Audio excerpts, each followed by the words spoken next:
everyone, today we're going to be reading Franny B. Kranny, There's a Bird in Your Hair, written by Harriet Lerner and Susan Goldhor, illustrated by Helen Oxenbury. Franny B. Kranny had long frizzy hair. It was always getting her in trouble. Franny B. Kranny's hair tied itself in knots on the buttons of her dresses. Franny B. Kranny's hair made the girl sitting next to her on the school bus sneeze every day on the way to school.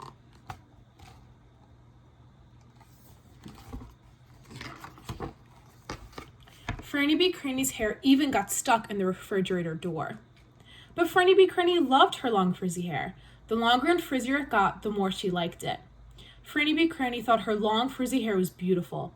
She could brush it down in front of her face and pretend she was in a cave. She loved to press her hair flat against her head and watch it boing out again.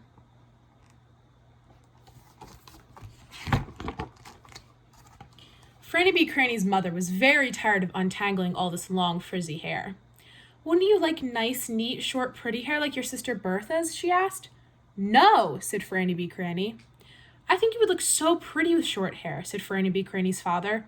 "I think so too," said Bertha. "No," said Franny B. Kranny.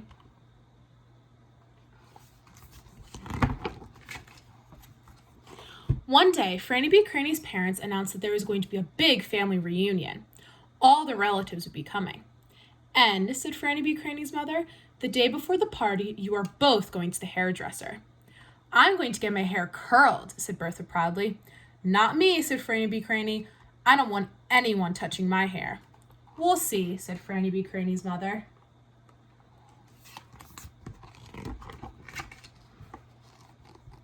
Before Franny B. Kranny knew it, the day before the party had come, her mother told the hairdresser exactly what she wanted him to do with Franny B. Kranny's hair. "Pin it up on her head and make it neat," she said.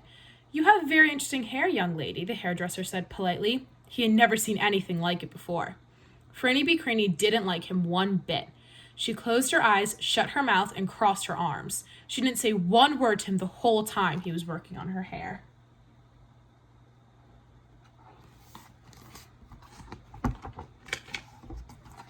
"There," the hairdresser said finally. "Don't you look pretty?" Franny B. Kranny opened her eyes.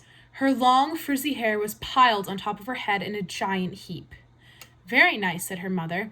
"At least it won't fly around and get caught in the cake," said Bertha.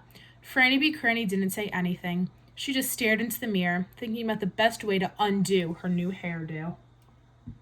See it all at the top of her head? That's a lot of hair. Franny B. Kranny was walking slowly home behind her mother and Bertha, thinking and thinking, when suddenly something amazing happened. A brown bird flew down from a nearby tree and landed in the middle of Franny B. Kranny's new hairdo.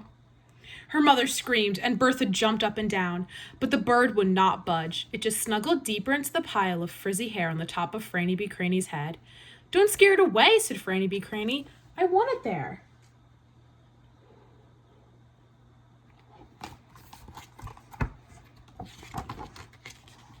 When they reached their front door, the brown bird was still there. "Maybe it thinks you're a tree," said Franny B. Kranny's mother. "Maybe it thinks your hair's a nest," said Bertha. "Maybe there's a bird in your hair," said Franny B. Kranny's father. "Maybe you should take apart that new hairdo." Suddenly, Franny B. Kranny was beginning to like her new hairdo. "No," said Franny B. Kranny. "See the bird in your hair? It's still there." At bedtime, Franny B. Kranny had to solve some problems. How could she bend over and take her shoes off? Then she remembered the deep knee bends she had learned in gym class. How was she going to sleep? Then she remembered her father's big armchair. After everyone was asleep, she tiptoed down the hall and curled up in the chair. In the morning, there were even more problems. "Time to take a shower," said Franny B. Kranny's mother. "A shower," thought Franny B. Kranny. Oh no! She decided to take a bath instead of a shower and was very careful not to splash water on her head. Soon it was time for the family reunion. Bertha was very embarrassed to have a sister with a bird on her head. "I'm going to tell everyone I never saw Franny B. Kranny before in my life," she told her parents. "You look like a bird brain," she told Franny B. Kranny.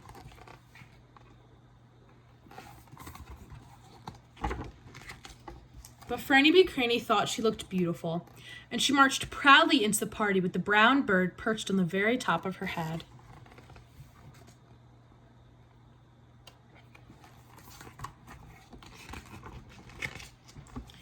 No one at the family reunion had ever seen a hairdo like this one. Everyone crowded around Franny B. Kranny. Her cousin Ethan, who never smiled, laughed out loud when Franny B. Kranny let him feed the bird a peanut. Uncle Isidore, who was usually very grouchy, told Franny B. Kranny he was sorry he was bald and couldn't take his favorite pigeon home from the park. It would slide right off his head. It seems like everyone loves the bird. Aunt Phyllis, who worked at a television station, thought Franny B. Kranny's hair was news. She called her office and told them to come to send the cameras. Bertha was careful to stay very close to Franny B. Kranny, so everyone would know they're sisters.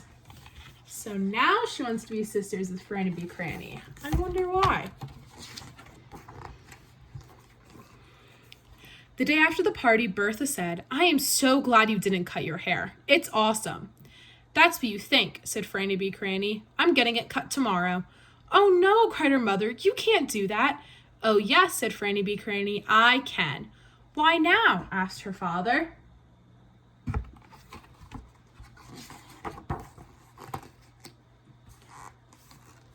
"A little birdie told me to," said Franny B. Kranny.